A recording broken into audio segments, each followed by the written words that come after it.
welcome to Switch Live. Actually, Let's Rock with Anna is a completely new chapter that we introduced pretty much in 2021, and basically has an origin in Sweden, in Stockholm. So this is going to be like a small little call to home, if you will. And today I have two very cool Swedes joining me that work together under the name Save the Noiz. That's Rasmus Harnesk Wiklund and Jesper Lindgren. I hope I'm pronouncing that right, because to be honest, being in Sweden, I never get a chance to learn Swedish. They all speak English over there, so that's the truth. So today we're going to talk rock and roll and all of the good things. So if you guys are checking in, tuning in with us over here live at YouTube, at Twitch TV, Facebook, live, all of those good things, remember to click all of the buttons, the follow, the subscribes, so that we get that over with. And I'm going to take a sip of my coffee while you do that. Okay, I think I heard the clicks. So without any further ado, guys, I want to introduce over to the studio to join me Jesper and Rasmus themselves. Hey, guys. Hey, guys. Hey. This is a fantastic setup. It is. You know what? To be honest, this literally like resembles like a rock dance theater show live, to be honest, because usually, let's say if you, Rasmus, was playing the guitar, I would be the chick like hanging by the bass or by the guitar neck, doing all kinds of weird stuff upside down. So this literally feels like home. How awesome. That's great. Jesper, did you plan that for us for tonight, or is that literally like a studio fluke? To be honest, I have no idea if the guys see us on the other end like that. Let's see in the chat if they. So guys, basically this post this and to actually have this 2/02/2021. So it's like a master number supposedly. And I actually like that date way better. I don't know about you guys. We were supposed to do this on Sunday night. We actually had a tiny little reschedule, which is totally fine. I like Tuesdays better than Sunday. I don't know why. But to be honest, in quarantine, there is no days. There is just day in rock and roll and in the rock style life. Exactly. So what are you guys have been up to since New Year? Basically, Happy New Year. We have not seen each other. We haven't met in the New Year. So this would be it, and the moment to kind of say the God Yule thing and everything. Yeah. Exactly. Jesper, let's maybe start with you. What's been happening in your career? Because I know that you're a stage performer. You're a rocker. You actually work with a couple of my favorite rockers out there in Sweden. Dregen included, and the Helicopters, and Thunder Mother, and all of those cool guys. So what's been happening since? Yeah, mostly I work with Rasmus actually, and we have worked with this Save the Noiz project, and I also this weekend I hanged out with Dregen. Mm-hmm. Yeah, and we had some barbecue. Nice. We did some quality fishing. time. Exactly. Yeah, and played some shows, digital shows. But that's maybe it. Actually, I haven't done so much when I think about it. Actually, that's okay. I mean, it's not about overworking yourself, but as long as the ball keeps rolling, right? How about you, Rasmus? I know you are either the co-host, the creator. You guys are going to tell me everything, which is pretty much. I'm going to explain in a second why I summoned all of us over here on in this Swedish division of Save the Noiz. But what have you been up to in the last times in the rock world? Because you. From what I know, among others, you host a podcast, which is Hårdrock for Fun over in Sweden, right? Like a rock radio station. Yeah, and exactly. You recently funded the Save the Noiz project, I think in December, if I'm correct, that was. Yeah. So tell me a little bit on your side of the spectrum. What have you been up to in the last months and weeks? Yeah, I've been quite busy. I'm studying in full time as a music business developer, So it's a lot of study and a lot of projects in school. And also I have my band Veritas, and we released our latest single Right Now in December, and we released the music video for Right Now in January. And we've been working on releasing more singles and to start working on our full-length album this year. And then every week we release one episode of Hårdrock for Fun, and also one bonus episode on Patreon for Hårdrock for Fun. And then we have Save the Noiz that me and Jesper started, which have been a lot of work on, but we finally see the light in the end of the tunnel for it. I love it. But basically, to kind of make a little bit lead in for everyone watching, for all of the guys tuning in, why we've put this thing together and why I reached out to you guys also to have this little discussion. 2020, when I was kind of hosting these live interviews, podcasts, rock talks, whatever you might call them, it was basically this hangout and cool time about having a format of an interview, talking rock stories and backstage, and discussing tours and inspirations of rock and how it basically brought us into that, what it means to all of us in our lifestyles and all. But to be honest, after a year of that, somewhere around December, I felt the need it was like a bit of a moment. Okay, I had my downtime, but right now I need to kind of have a call to action, in the sense of we all need live shows to be back as ASAP. I don't know about you guys, but absolutely.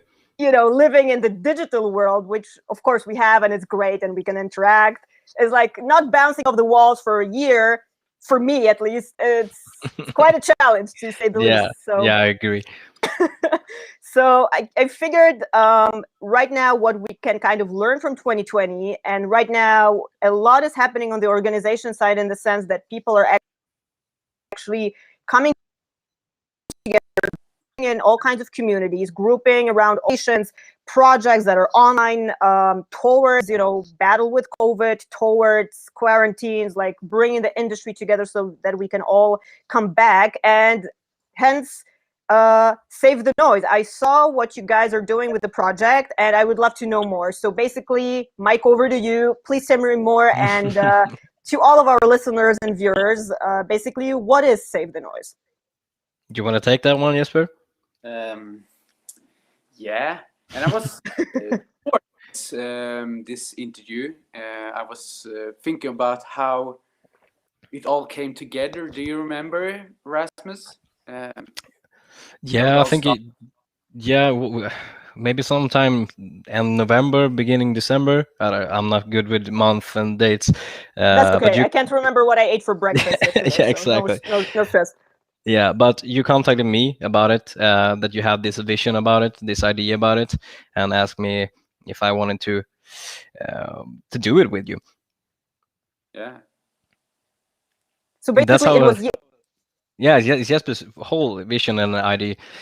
He saw this vision and project like a big thing that he couldn't do by himself, and wanted to do it with someone creative. And we worked together on Hårdrock for Fun and get to know each other throughout the years.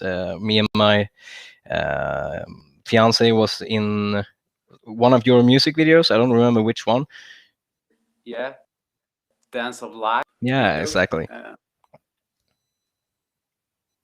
Okay, because what is interesting to me is, like, first off, the name is super catchy, but like, what is it in actuality? Is that like a platform for, I would imagine, saving live arts and bringing the community of Swedish rock artists, big, small, and otherwise?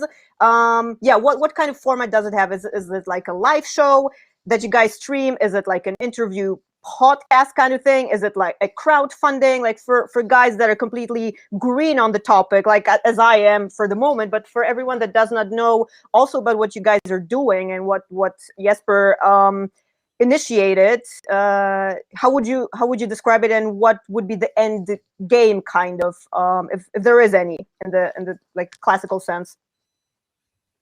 Yeah, of course. With the end of it's gonna be, we're gonna release a song with all these musicians and artists that we've pulled together. There's gonna be a music video. There's gonna be merchandise, a little bit of that, and every crown that comes in from people buying the song, streaming the song, buying the merchandise, is going to go to Musikerförbundet, their crisis fund in Sweden, which musicians in Sweden can search for in time of need, that they lost their income. So what we're doing is gathering money for the music industry, for the best cost possible. Yeah, exactly. Exactly. Awesome. So it's kind of like bringing joy to people that's going to listen to it, but also bringing an income to people that's lost their jobs. Sure. Great. And where did the idea basically come from? Was that something that like the Swedish artists themselves kind of reached out and were thinking, like, to be honest, because I basically on my rock dance theater side on the whole project, you guys probably don't know, but for all of you also watching, I founded rock dance theater in Stockholm in 2016, and first time I came over there as a guest to perform at a festival was 2013. So to be honest, on my pyramid and like Bermuda Triangle of my creative places, Sweden is very much like one of my three homes next to Austria and Poland. That's great. So to be honest, like anything related to that is, as I told you backstage, we were hanging out for a little while in the green room, is very close to my heart, number one. But number two, I haven't been there like a year and a half. Actually, the last moment to like check what things were about and what was happening, I was doing a show with Stagman actually at Harry D. James.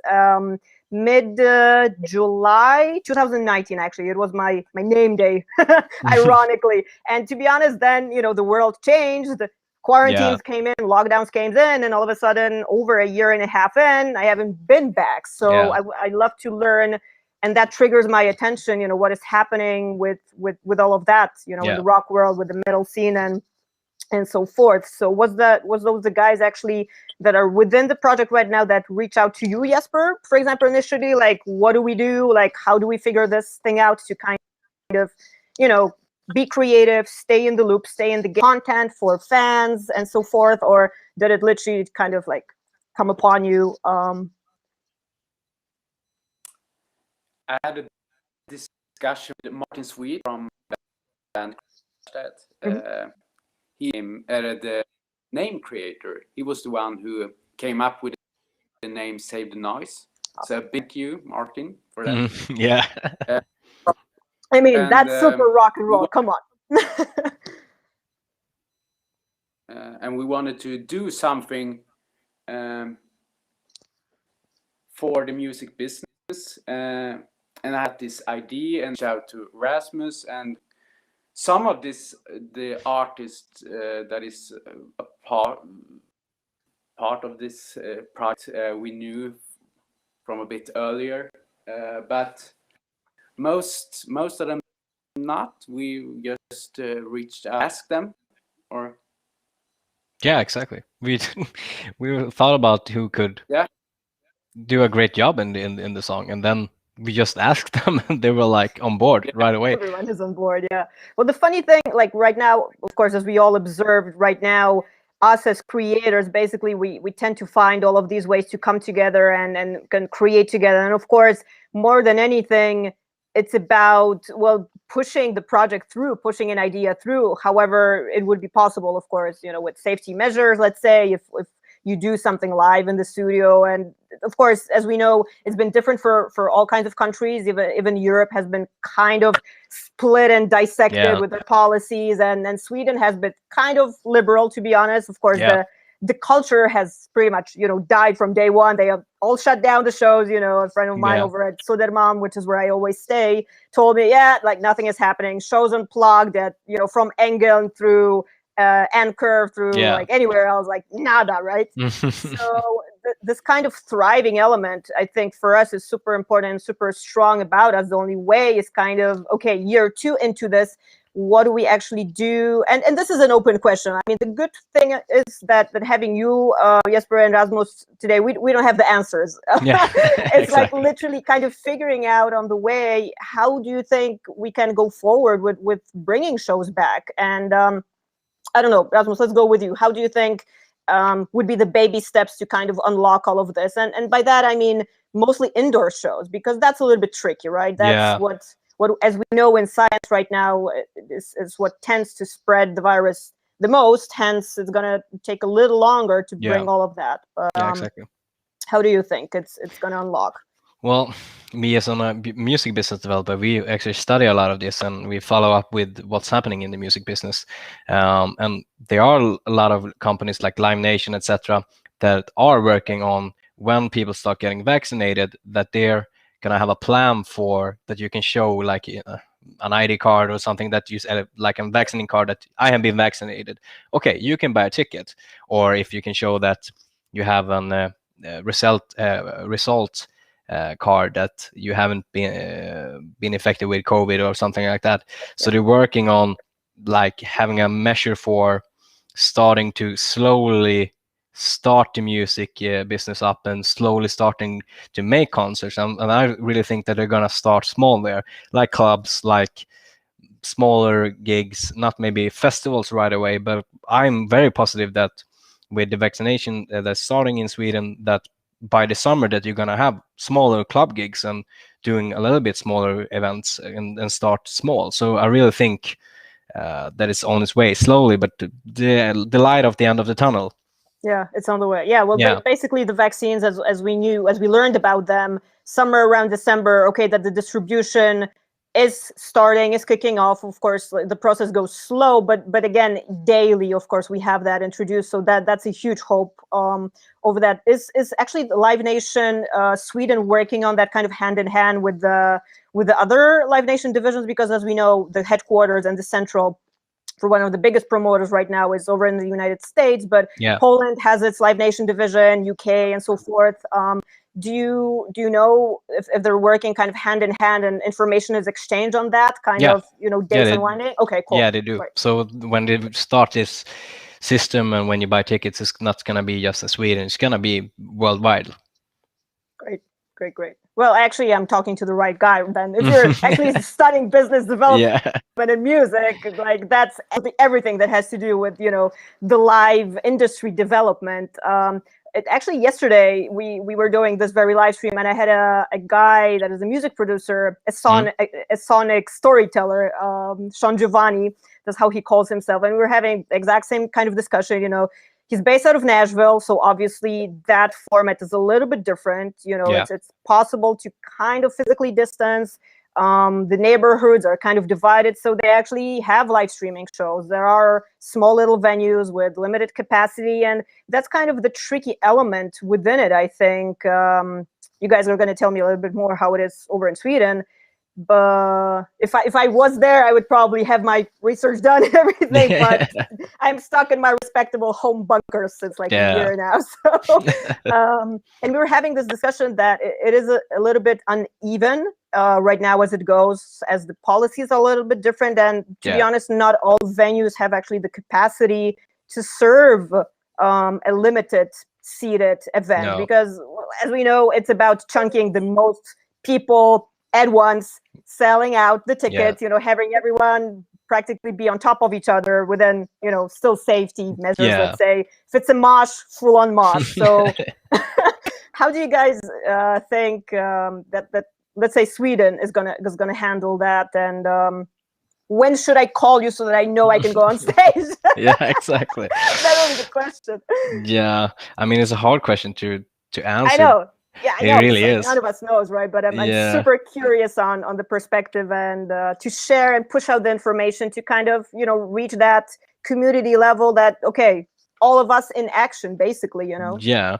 Well, I think that, like I said, like hopefully in the summer, and maybe small clubs could handle that, but maybe Live Nations thinks that they can do like bigger arenas, because they have the capacity, you can have so many people and you can take away shares, and maybe to think about it in that kind of way that you can ensure that people are not too close to each other and everything. So just take maybe smaller bands but bigger arenas and can ensure that people are not too close to each other and so. Right.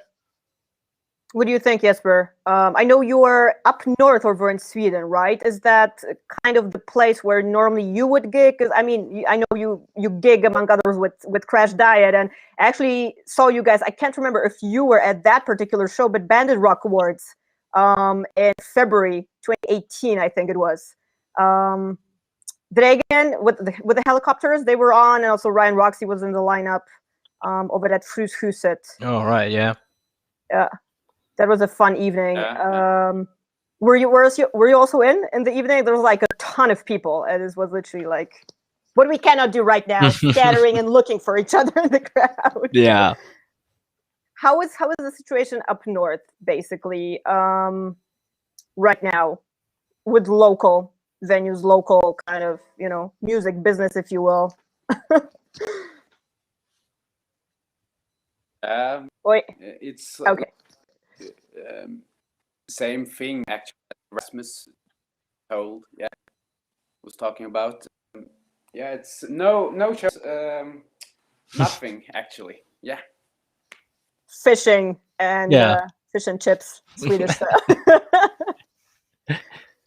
Right.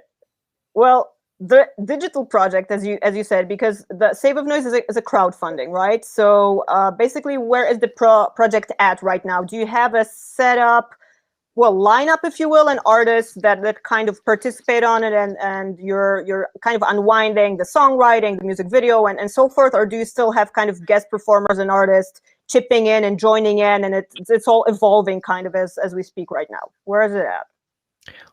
Do you want to take that one, Jesper, or should I? The lineup is complete, I think. Yeah. Yeah. And we have like how many? New week. Yeah.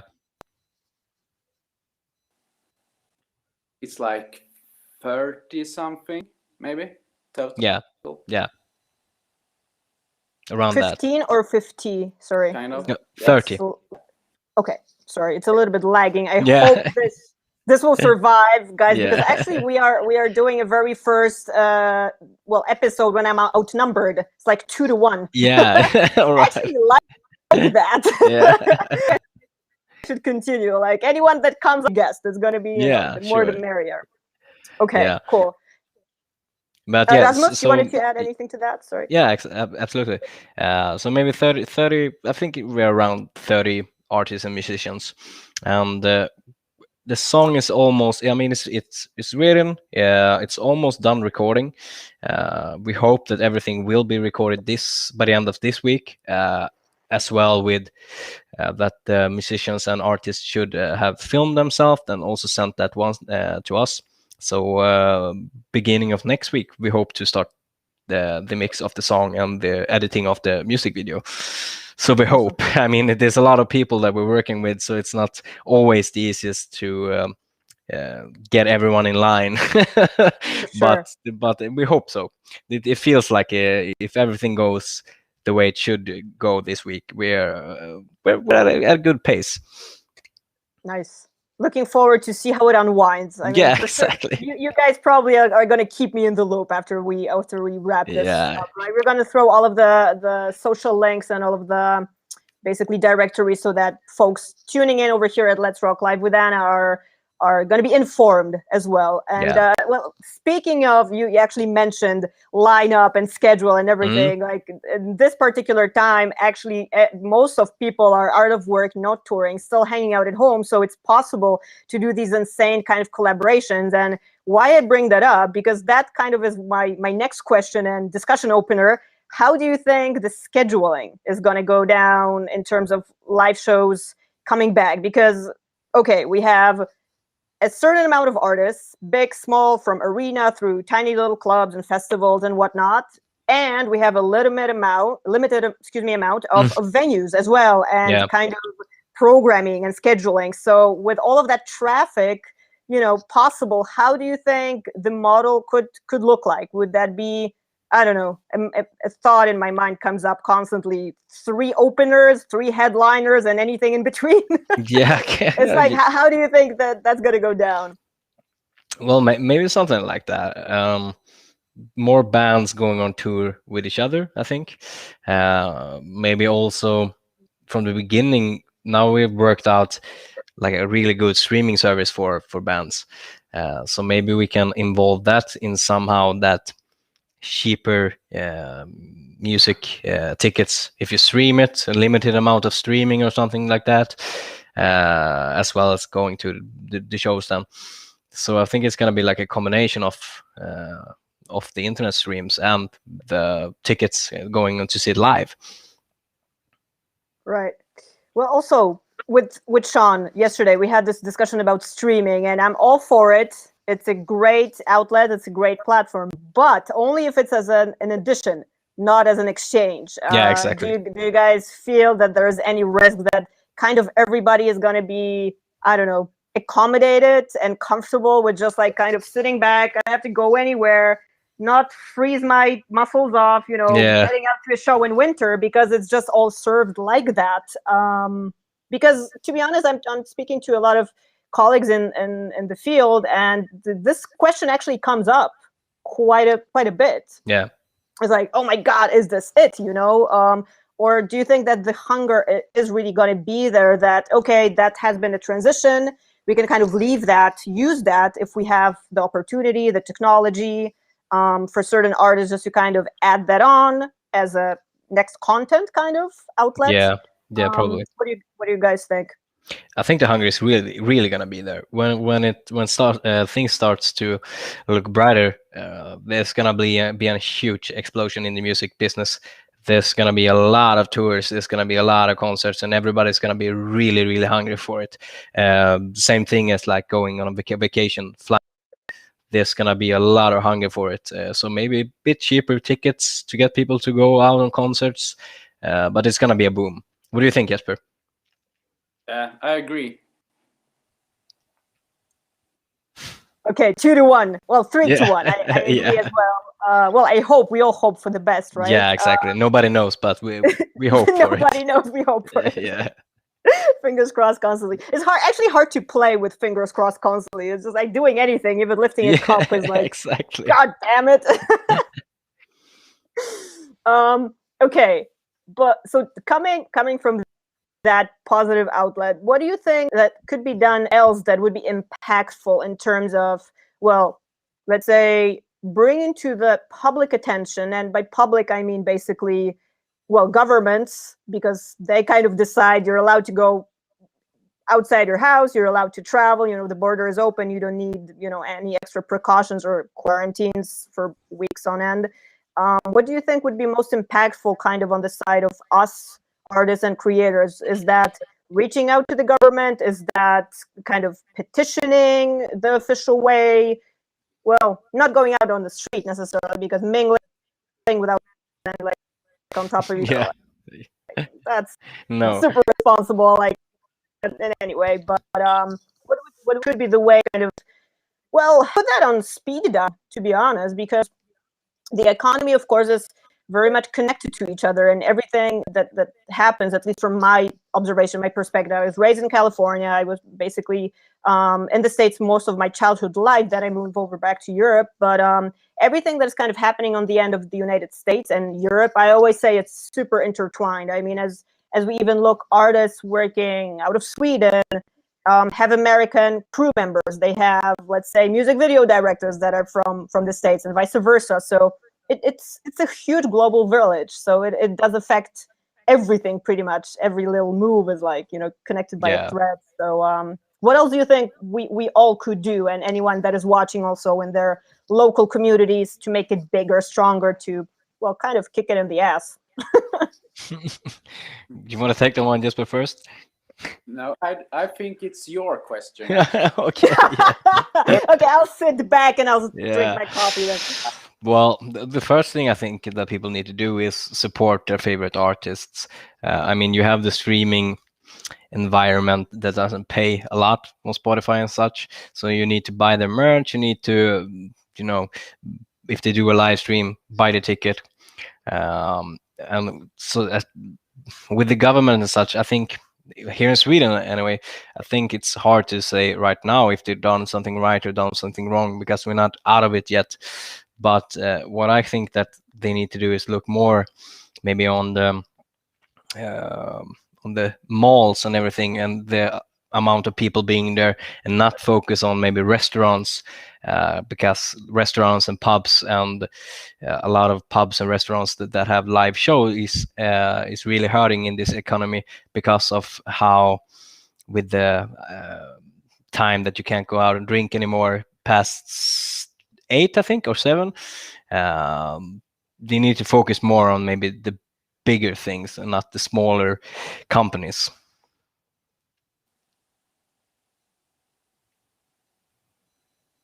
Okay, focus on bigger than the small, right? Yeah, because it was lagging for a while, but I think we got you back. Yeah, all right. Yeah.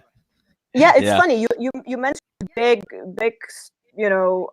storage galleries and huge shopping malls and even commute and transport. I think that's a very prevalent element in all of this that I hear throughout in any country, except for Asia. I always bring up actually Japan as a huge, not only influence to kind of look from, but like I don't know about you, but back in the day, touring around Europe, I haven't been to Asia or to Japan. I haven't toured there yet. Hopefully, after the pandemic and the world opens up, I do that too. But I always remember Asian people and actually Japanese people that I worked quite a bit as a teenager, way before I founded Rock Dance Theater.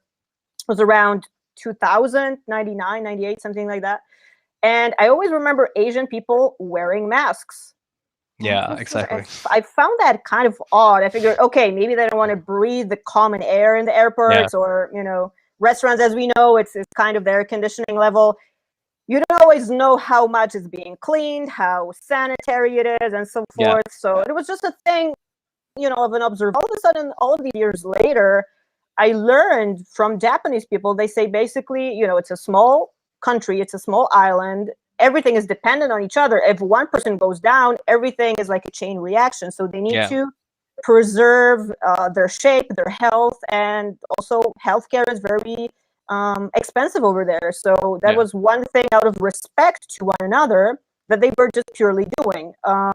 So yeah, right now, when in a completely new reality that we are all in, all of a sudden we all need to and implement that just because of that reason, not to breathe air to one another. So, but yeah, coming back to that, why I bring that up, it's actually quite funny how selective that actually is, that all of those industry elements that, well, if you're super fight and you're a rock and roller, you might force your way into a gallery mall, I don't know, Gallerien in Stockholm, and just like put on a show, right? Take out your gear, throw on some, stage lights, and have some friends to tape it, right? And exactly. But it's a little bit ironic, don't you think? Yeah, that it is. That element kind of is without the other, so it's like it's a little bit uneven. Yeah, it really is. So what else? Maybe Save the Noise. What is the plan with Save the Noise when you guys put out the song? Is that actually a full length EP or LP that you guys plan to? What happens next when you kind of put that out and finalize it? It's just gonna be one song, yeah. Okay. And we haven't talked if it should be something more than it. So we don't know, actually. No, we haven't talked about that. I mean, there is a platform for it, but it's not something that we have in the works right now. We're starting with a song, and I mean, if it blows up, I mean, I'm pretty sure that these musicians and artists that is on board they will be game to do something more. Maybe we can do something more. Maybe we, you name it, can do some streaming or anything if we have the right support from by economic, or if we have a company that's a streaming company that can go in and help us. But it's nothing, like Jesper said, it's nothing that we have discussed yet. So it's music video and the song that comes first, and then we see how people like it or not. Sure. Well, I'm just asking because straight out of the bat, judging from the name, I asked because I have an idea itself that I'm not gonna give away here. I'll tell you later after we go offline. Yeah, it's one of those things, because recently I was learned about, I don't know if you guys know that over in Spain, I believe, artists that are international from United States of America, they founded this project called Metal Against Coronavirus. And it's kind of like a similar full-on concept. It's a crowdfunding where a bunch of artists come together. The idea is, of course, to do a collaborative platform to create songs, create music videos, and everything around kind of the community. Well, on the topic of fighting the coronavirus within the idea and the theme, but kind of having that multi-platform and a big scale and a big impact across the services that could provide that, but also having this inclusion factor of how much of a global thing it actually is, so that it is being acknowledged by governments, it is being acknowledged by local and international authorities to kind of see, all right, I think arts are actually a decent profession, and rock and roll is actually something that is quite massive, and there's a lot of people that actually, play guitars, play bass, do vocals, choreograph music videos, what have you. So yeah, I don't know if you guys heard about that project. Are you familiar at all? No, not at all. But I will definitely check it out. Yeah, I can send you guys the link, and I'll also throw it on my social medias if I haven't yet. No, I might have not. So that's basically exactly one of these things right now in 2021. It's a full-on call to action. Yeah. And as much as I love talking about history and what brought us into rock and roll, I think now is kind of the time to really come together and kick this thing. Absolutely. Jumpstart my heart, to quote Motley Crue. Yeah, exactly. Well, Jumpstart, kickstart, whichever one, as long as it's back.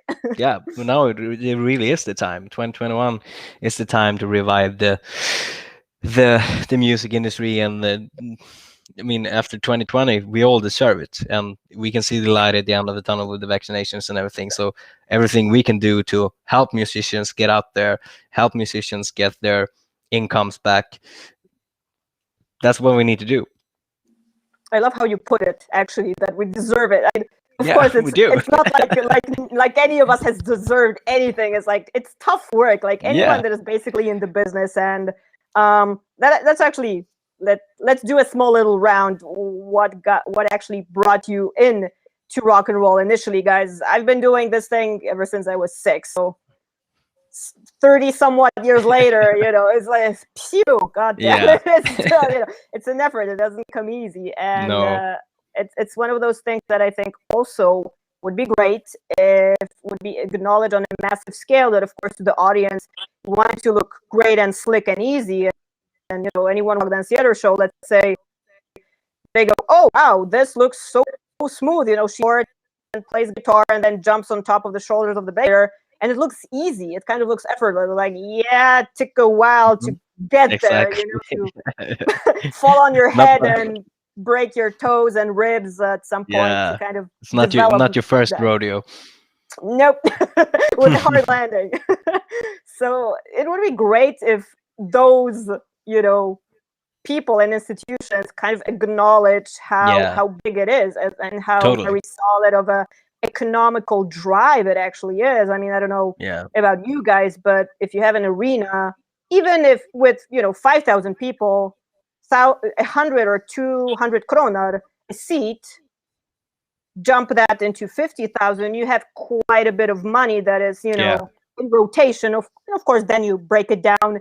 You as a business manager in business, Rasmus, you probably know best how the revenue is and how much the artist is paid.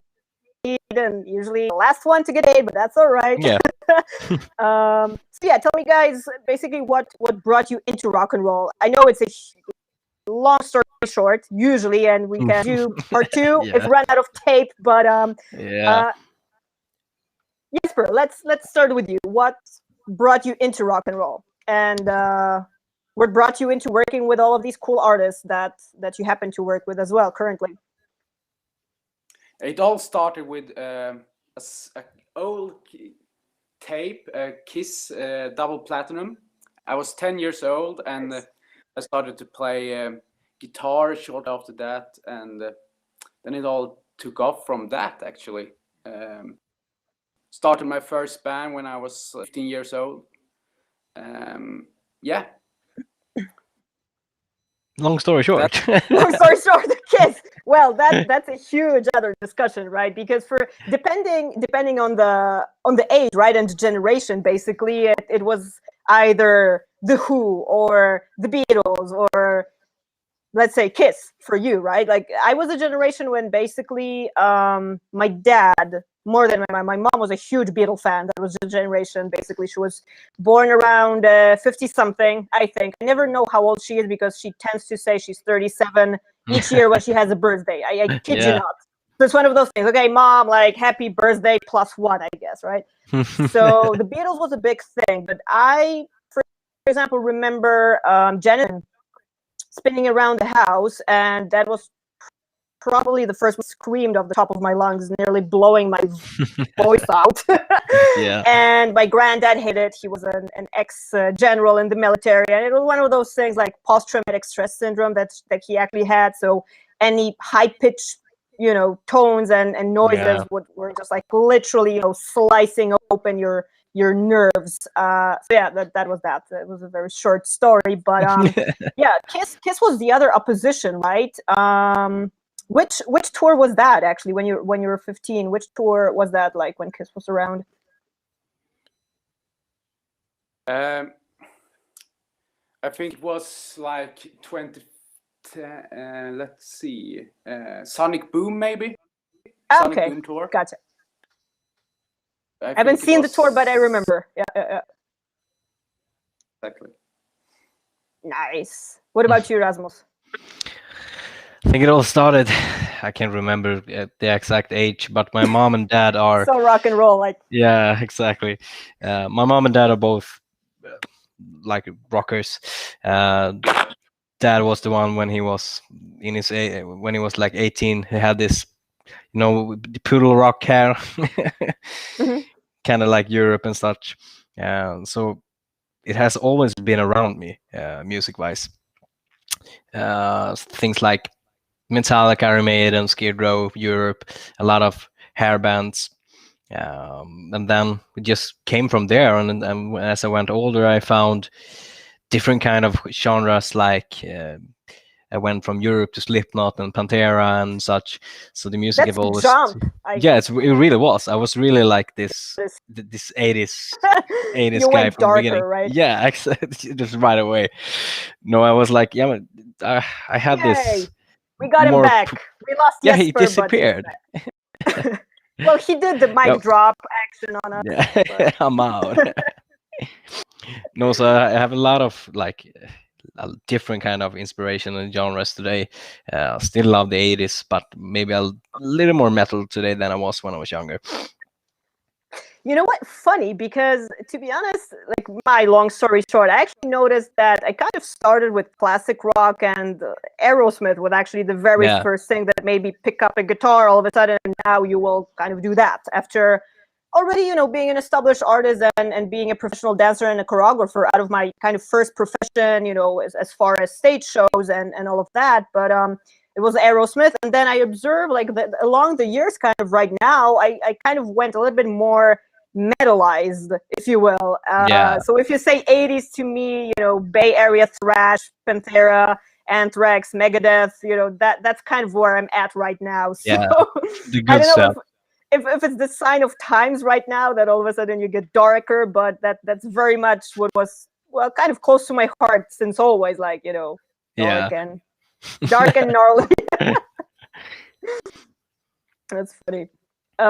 So kind of having all of those, it was quite interesting what you said, Rasmus, with the jump of the genres, let's say, and stuff. Right now, you said you're studying what's your basic major?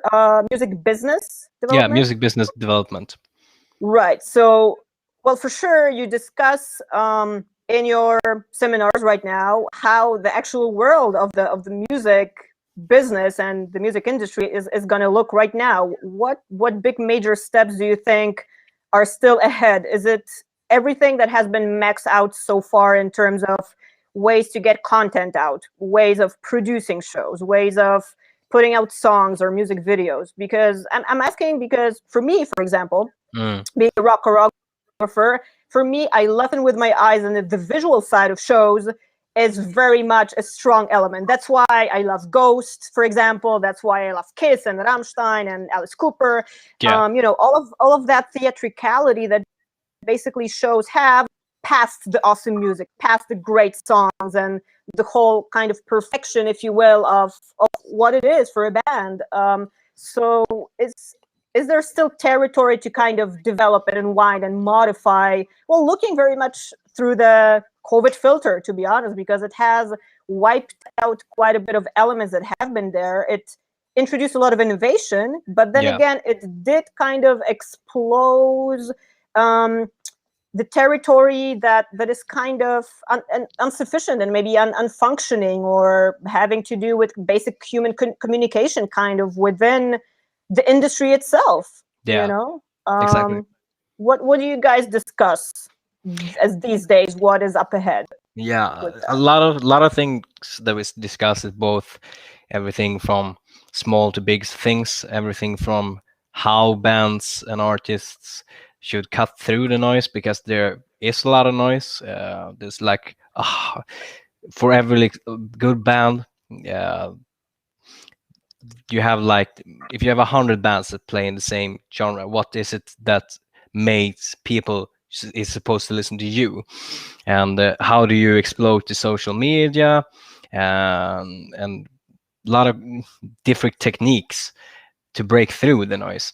And then we also discuss a lot of things like now with COVID, and how maybe Spotify has to change and all these streaming platforms, because for us in like Sweden, Spotify is major, but if you look around the world, for example, Germany, streaming services hasn't gone that far, except USA and maybe Sweden. So there's still a lot of ground that needs to be covered and be developed for the musicians' sake, because right now it doesn't pay that good.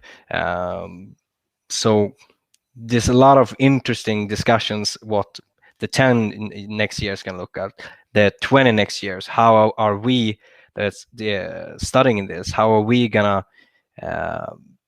develop it in the right way, depending on what we think about it? Because all that the people that are studying this are 99% musicians, so we know what we're talking about. We have played all these shows, we have dealt with record labels, major record labels, and we know what we want to do different. So it's a lot of good discussions and interesting discussions that we want to make changes within the music industry. Mm-hmm.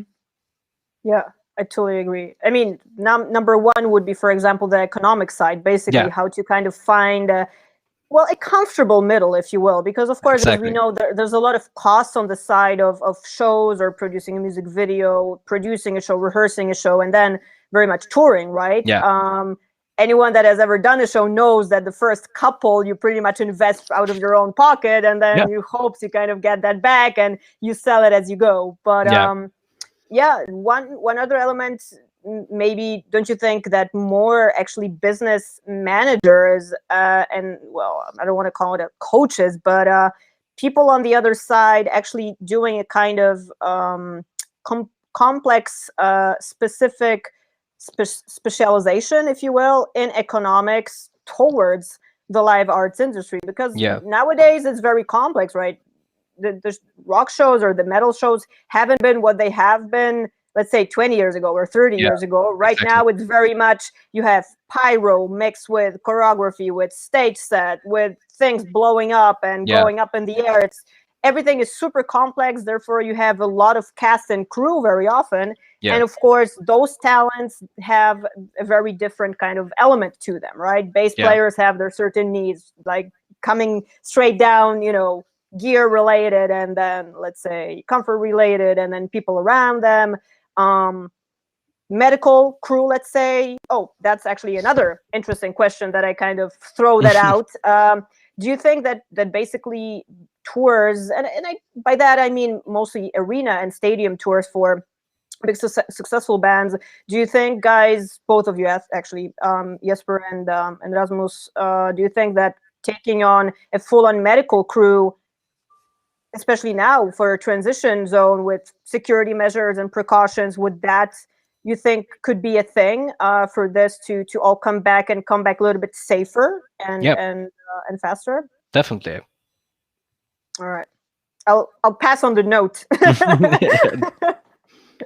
Yeah, it's funny because normally what would happen with shows, to my knowledge, and I also worked on the other side of the spectrum because, funny enough, I actually happen to be a physio as well, like on the other side of Yeah. the rock business. So why I ask is what I observe that most bands do, and it's due to many reasons, of course. Each camp has a certain strategy, they have a certain economy plan, and so forth. But basically, what happens is very often you just kind of have people on the spot at a certain venue, at a certain city, that come in, do their work, provide their service, but then the show goes on to the next city, the next country, and it happens all over again. You kind of lack consistency, very much so. And could be said from, sometimes catering through, stage management, medical crew, whatever that might be. So do you think that could be, let's say, a new profession completely? People that actually select and employ people that are qualified to kind of be in the business, but be around the touring band or a touring show enough so that it's all consistent, it's safe, and, well, not all sizes, not one size fits all of them. Yeah. So in my mind, maybe that could be a new thing in a potential career. Yeah, of rock, sure. Absolutely. now. I What do you definitely think, see that. Jesper? Yeah, I agree. I think so as well. Okay, cool. Where do we start then? Who would be, let's say, the person to educate? Would it come, let's say, from bands managers? Would it come from the promotion companies themselves to kind of open that resource for new talent and new specialized teams to come in? Or literally, is that forming kind of behind the scenes now as we speak? We just kind of don't know about it, and the talks are not being so wide out in the open. And that's a question. It's like, I have no idea.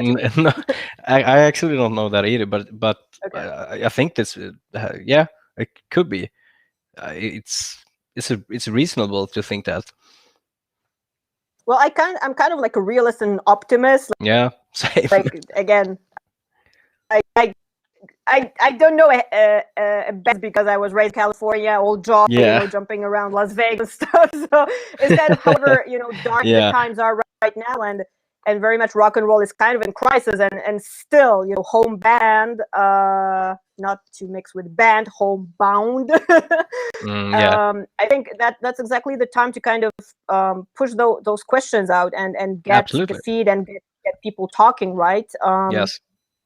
That's super awesome. I mean, by the way, I wanted to thank you guys for jumping on this again, because, as I say, if it's a Swedish thing, it's very much Rock Dance Theater thing as well. And I think the Save the Noiz campaign is something very important. And if I could recommend anything, I think you guys should totally push it further and not stop at like a very initial idea. If you don't know what it is, for sure, with the proper kind of steps, I would imagine it would be great if it reaches far and wide and more people gets to know about it. And how do you guys basically inform about what's happening? How can folks find you? What's happening on Save the Noiz? What's the progress? What's the info about the artists participating that we could shamelessly plug, of course, over here? Yeah, well, as we do. The main site is our Facebook site. It's called Save the Noiz.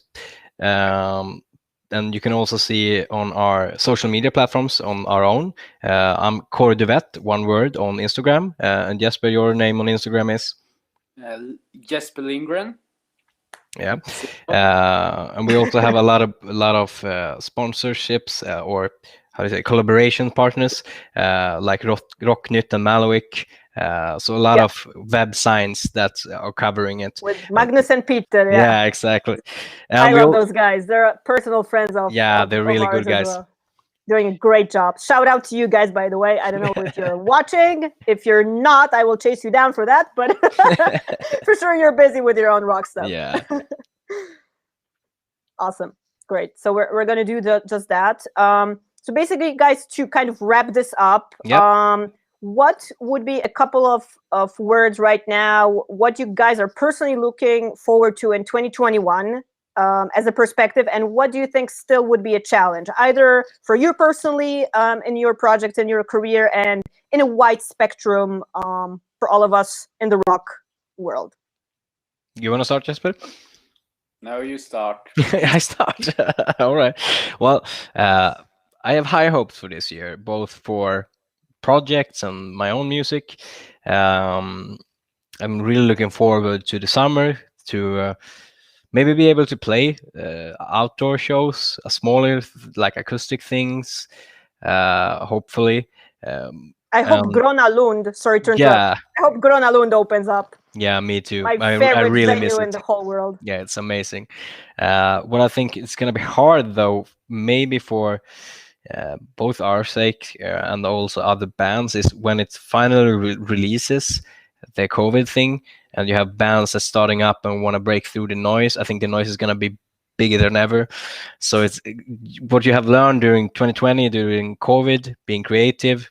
You gotta push that even harder to make through the noise and reach out to your fan base and everything. Great. Yeah, I agree. Jesper? I'm looking forward to play some rock and roll shows. I haven't done it like in a year. Yeah, same. I did my last tour, I think, like February 2020, like in the UK. Yeah. Mhm. So I'm really looking forward, and I hope that it will start so we can go out and play. And I'm really looking forward to get the feedback of this Save the Noise song. Yeah. Because it's a really great song, and I'm really looking forward to show it, actually. Yeah, Awesome. me too. Do you guys have a release date already? Something in the calendar that we can bring up, or No, Not yet. Okay.